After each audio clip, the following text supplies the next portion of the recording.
तो hi everyone. तो आज के वीडियो पे हम बात करते हैं class 10 chapter number 2 acid base and salt के बारे में। तो इस चैप्टर में जितने भी सारे 1 मार्क का क्वेश्चन हो रहा है इसके बारे में आज इस वीडियो पे कंप्लीटली डिस्कस करेंगे, क्योंकि 1 मार्क का क्वेश्चन जो है वो एग्जामिनेशन पॉइंट ऑफ व्यू बहुत इंपॉर्टेंट होता है और ये हमारे एग्जाम पे हमारे मार्क को बढ़ाने में बहुत हेल्प करता है। तो देखते हैं फर्स्ट क्वेश्चन। तो फर्स्ट क्वेश्चन है write one use of hydrochloric acid. तो हाइड्रोक्लोरिक एसिड को हम कहाँ पे यूज करेंगे?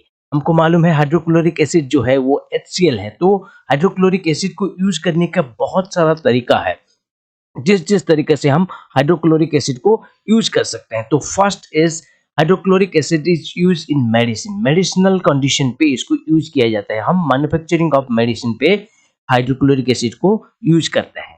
तो सेकंड यूजेस है ऑयल प्रोडक्शन। ऑयल को प्रोडक्शन करने के टाइम पे भी हमारा हाइड्रोक्लोरिक एसिड का यूजेस देखने को मिलता है। और third is removing of metal strain. Metal strain को रिमूव करने के लिए भी हाइड्रोक्लोरिक एसिड का यूज होता है। तो इन तीनों में से कोई एक भी तुम लोग एग्जाम में लिख सकते हो। तो उसके बाद देखते हैं क्वेश्चन नंबर 22 को। क्वेश्चन नंबर 22 दिया है student detect the P H of 4 unknown solution ABCD as follows 11, 5, 7 and 2 predict the nature of the solution. यहाँ पे हमको 4 अननोन सॉल्यूशन के बारे में दिया है जिसका पीएच है 11, 5 एंड 7 एंड 2। इनमें से बोल रहा है कि इन चारों में से किन किन का नेचर क्या क्या है। तो इसको समझने के लिए हमको इसी का जरूरत चाहिए, वो है हमारा पीएच स्केल। तो पीएच स्केल के हेल्प से ही हम इसको अच्छे से समझ सकते हैं, क्योंकि पीएच स्केल से ही हमको एसिडिक एंड बेसिक कंडीशन का पता चलता है। तो पीएच स्केल में से 7 जो है वो न्यूट्रल है और 14 8 से लेकर 14 तक ये अल्कालाइन सब्सटेंस को समझाता है और 6 से लेकर 1 तक ये है एसिडिक सब्सटेंस को समझाता है। तो फर्स्ट वाला जो दिया था 11, तो 11 देखो ये अल्कालाइन सब्सटेंस के पास है। तो अल्कालाइन सब्सटेंस के पास तो ये बेसिक नेचर रखेगा। उसके बाद देखते हैं क्वेश्चन नंबर 2 का, जो कि है 5, पीएच है 5। तो 5 है ये एसिडिक सॉल्यूशन पे है, एसिडिक कंडीशन पे है, तो इसका नेचर होगा हमारा एसिडिक। एंड 7 है, 7 तो है हमारा न्यूट्रल, तो जिसका पीएच है 7 वो होगा न्यूट्रल। एंड 2 जो है 2 देखो यहाँ पे मोर एसिडिक कंडीशन है, तो इसका नेचर है strongly acidic. Next is question number 24, right one use of bleaching powder. तो ब्लीचिंग पाउडर को हम कहाँ पे यूज कर सकते हैं? तो ब्लीचिंग पाउडर को यूज करने का तरीका है, इसको ऑक्सीडाइजिंग एजेंट पे हिसाब से हम बहुत सारे केमिकल इंडस्ट्री में यूज करते हैं। Next is your 25 question is right one use of plaster of Paris. Plaster of Paris को हम कहाँ पे यूज करेंगे? देखो प्लास्टर ऑफ पेरिस हमको बहुत जगह पे देखने को मिलता है यूजेस, जैसे कि हमारा इसको हम फायर प्रूफिंग मटेरियल के हिसाब से यूज करते हैं, जो कि बहुत सारी इंडस्ट्री पे। और इसका और एक यूज है, it is use in chemical laboratory for stealing air gaps in apparatus where air ट्राइस्ट अरेंजमेंट इज रिक्वायर्ड। तो इस प्लास्टर ऑफ पेरिस को हम बहुत सारे केमिकल इंडस्ट्री में और केमिकल लैबोरेटरी में यूज करते हैं, क्योंकि अगर केमिकल लैबोरेटरी में अगर किसी पे भी एयर गैप होगा तो वहां से बहुत सारा एक्सीडेंट होने को देखने को मिल सकता है। इसीलिए प्लास्टर ऑफ पेरिस को उस एयर गैप को फिल करने के लिए यूज किया जाता है। Question number 16, write one common method to get relief from the discomfort caused by the ant sting. तो देखो डे टू डे लाइफ में कभी भी ये सिचुएशन देखने को मिल सकता है, तुमको आंट जो है वो काट सकता है तो उसका स्ट्रिंग जो है हमारे बॉडी पे रह जाता है। तो इसके लिए वहां से एसिड जो रिलीज होता है हमारे बॉडी पे पेन होता है और पेन होने के साथ साथ ही हमको इचिंग भी लगता है। तो इस डिस्कम्फर्ट को रिकवर करने के लिए, इससे क्योर पाने के लिए हमको एक्चुअली डेली लाइफ में क्या करना चाहिए? तो इसका जो सबसे आसान मेथड है वो है कि नहीं, बेकिंग सोडा जो है उसका पेस्ट हम उसी जगह पे जहां पे डिस्कम्फर्ट हो रहा है वहां पे लगाएंगे तो हमको तुरंत ही रिलीफ मिलेगा। Next is question number 27। तो क्वेश्चन नंबर 27 पे दिया है what is the name of the indicator which can be used for testing the P H of A solution. मान लो तुमको 3-4 पीएच का सॉल्यूशन निकालने के लिए केमिकल दिया हुआ है या कुछ चीज दिया है, लेकिन तुम लोग कैसे उसको टेस्ट करोगे और उसका जो पीएच कितना है कैसे निकालोगे? तो इसको निकालने का एक बहुत बड़ा और आसान तरीका दिया है, आप जिसके थ्रू हम पीएच को अच्छे से निकाल सकते हैं। वो है हमारा यूनिवर्सल इंडिकेटर। यूनिवर्सल इंडिकेटर के हेल्प से ही हम सारी चीज का पीएच निकाल सकते हैं। Next is 28। 28 क्वेश्चन में दिया है which gas usually liberated when an acid react with an metal. तो ये वाला कंडीशन को हमने इस चैप्टर में बहुत पढ़ा है। कैसे? नहीं, एसिड का रिएक्शन देखा है हमने मेटल, तो एसिड का रिएक्शन होता है जब मेटल के साथ, वहां से जो कॉमन गैस जो रिलीज होता है वो है हाइड्रोजन। Next is your 29। तो 29 क्वेश्चन में दिया है which one of the following types of medicine is used for treatment in digestion. तो हम जब खाना खाते हैं, बहुत सारे खाने खाने के बाद वो हमारे बॉडी पे डाइजेस्ट नहीं होता, क्योंकि लार्ज क्वांटिटी का फूड को एट ए टाइम हमारे बॉडी ग्राइंडिंग नहीं कर सकता और डाइजेस्ट नहीं कर सकता। अगर डाइजेशन नहीं हो रहा है तो हमारे बॉडी पे इंडाइजेशन देखने को मिलता है।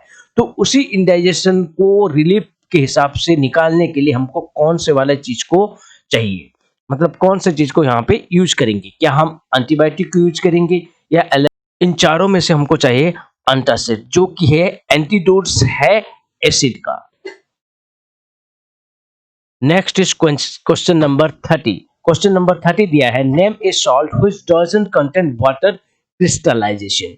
तो कौन सा वाला सॉल्ट ऐसा है जिसके थ्रू हम क्रिस्टलाइजेशन प्रोसेस में भी यहाँ पे वाटर नहीं होता? इसका जो सही आंसर है वो है बेकिंग सोडा। बेकिंग सोडा पे हमारा वाटर नहीं होता क्रिस्टलाइजेशन फॉर्म में। नहीं तो सारी चीज में कुछ ना कुछ अमाउंट का वाटर प्रेजेंट होता है क्रिस्टलाइजेशन फॉर्म में, सिर्फ बेकिंग सोडा पे ही क्रिस्टलाइजेशन फॉर्म में वाटर प्रेजेंट नहीं होता। Next is question number 31 and question number 31 पे दिया है name the sodium compound which is used for softening hard water. तो हार्ड वाटर देखो, एक नॉर्मल वाटर है और एक है हार्ड वाटर। हार्ड वाटर में क्या होता है, बहुत सारा डिफरेंट सब्सटेंस प्रेजेंट होता है जिसके लिए हमारा कुकिंग प्रोसेस में भी बहुत स्लो होता है। तो इस चीज को रिमूव करने के लिए हमको कौन सा कंपाउंड वहां पे यूज करना होगा? तो इसका जो सही आंसर है सोडियम कार्बोनेट। अगर सोडियम कार्बोनेट को अगर हार्ड वाटर में यूज करेंगे तो उसका हार्डनेस जो है वो कम हो जाता है और सॉफ्टनिंग हो जाता है और हम उसको यूज कर सकते हैं हमारे डेली लाइफ यूजेस में। Next is question number 32। तो क्वेश्चन नंबर 32 दिया है why does an aqueous solution of N acid conduct electricity. अगर किसी चीज का अगर एक्वस सॉल्यूशन करेंगे, तो एक्वस सॉल्यूशन करने का मतलब वो है वहां पे वाटर ऐड करेंगे।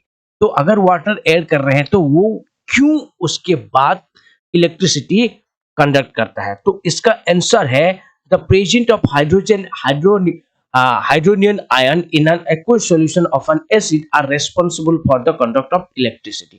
तो जिस चीज को हम वाटर के साथ ऐड करते हैं तो वाटर में प्रेजेंट होने वाला हाइड्रोजन एंड हाइड्रोजन आयन ही रेस्पॉन्सिबल है कंडक्ट करने के लिए इलेक्ट्रिसिटी को।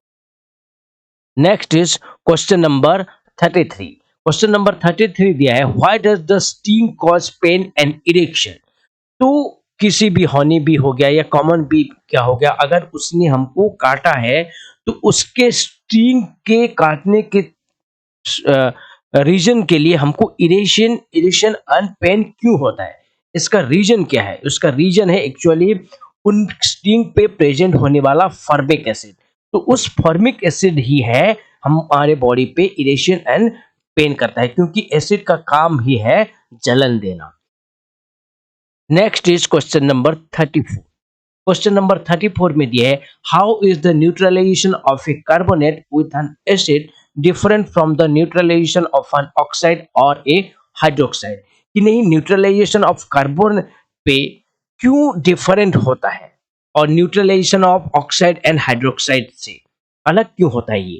तो इसका जो आंसर है neutralization of a carbonate with an acid produces carbon dioxide but not with an oxide of hydroxide. इसका जो सही रीजन है ये आराम से लिख दो।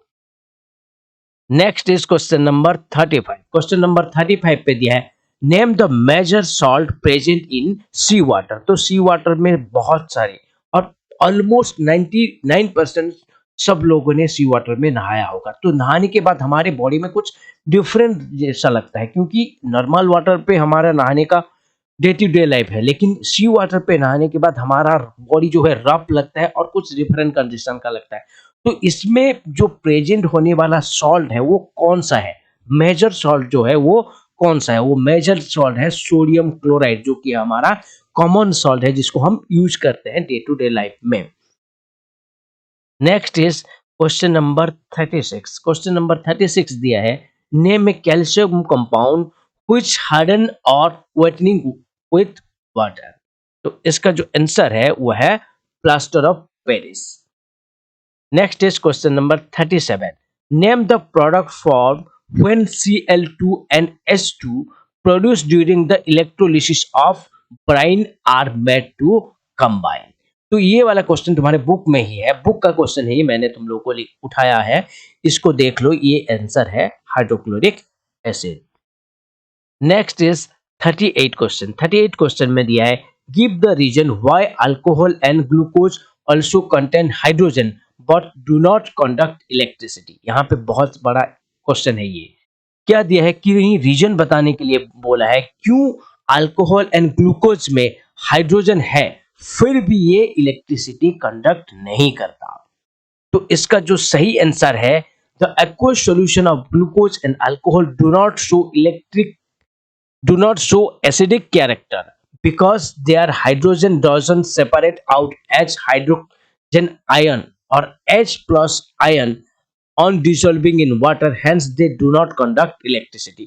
इन्हें इलेक्ट्रिसिटी जो कैरी करने का बहुत बड़ा जो रीजन होता है वो H प्लस आयन के लिए ही होता है, लेकिन अल्कोहल एंड ग्लूकोज में H हाइड्रोजन है, लेकिन उसी चीज में से अल्कोहल एंड ग्लूकोज में से हाइड्रोजन आयन प्रोडक्शन नहीं हो रहा है, मतलब हाइड्रोजन आयन सेपरेट नहीं हो रहा है। अगर हाइड्रोजन आयन सेपरेट नहीं होगा तो वो कैसे इलेक्ट्रिसिटी कंडक्ट करेगा?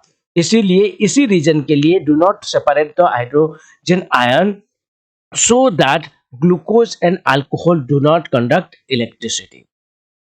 Next question number 39। 39 क्वेश्चन दिया है, give the reason for a dilution of acid, acid is added into water but not into acid. तो इसका जो रीजन है बहुत बार देखा है हमने, adding water to acid is highly exothermic, therefore water is added to acid very slowly with cooling। And last question है, write one use of common salt. तो कॉमन सॉल्ट को हम कहाँ पे यूज करेंगे, इसका रीजन लिखो सर। तो क्वेश्चन नंबर 40 है, write one use of common salt. तो कॉमन सॉल्ट को कहाँ पे यूज करेंगे, इसका जो आंसर है वो है, common salt is use in manufacturing of soap. Soap manufacturing के टाइम पे सॉल्ट का यूज होता है। और भी कहाँ पे कि नहीं, it is use as a preservative in pickles. तो पिकल्स जो बनाते हैं, मार्केट पे भी मिलता है या घर पे भी हम जो बनाते हैं, उसको प्रिजर्वेटिव करने के लिए, मतलब लॉन्ग लास्टिंग रखने के लिए वहां पे हमारा ऑयल के साथ हमारा और विनेगर के साथ कॉमन सॉल्ट का भी यूज देखने को मिलता है। और एक यूजेस है कि नहीं, जो विंटर कोल्ड कंट्री है और कोल्ड कंट्री है, उस एरिया पे विंटर सीजन में बहुत सारा आइस क्या हो जाता है, कलेक्ट हो जाता है, इकट्ठा हो जाता है। उस सबको निकालने के लिए हम यहाँ पे यूज करते हैं कॉमन सॉल्ट को, क्योंकि वो कॉमन सॉल्ट वो सारे आइस को पिघला देता है और वाटर में कन्वर्ट कर लेता है। तो इसीलिए हम कॉमन सॉल्ट को यूज करते हैं विंटर सीजन पे कोल्ड कंट्री पे। तो ये था हमारा 40 क्वेश्चन, मतलब फर्स्ट 20 क्वेश्चन पहले वीडियो पे है और लास्ट 20 क्वेश्चन जो है ये सेकेंड वीडियो पे।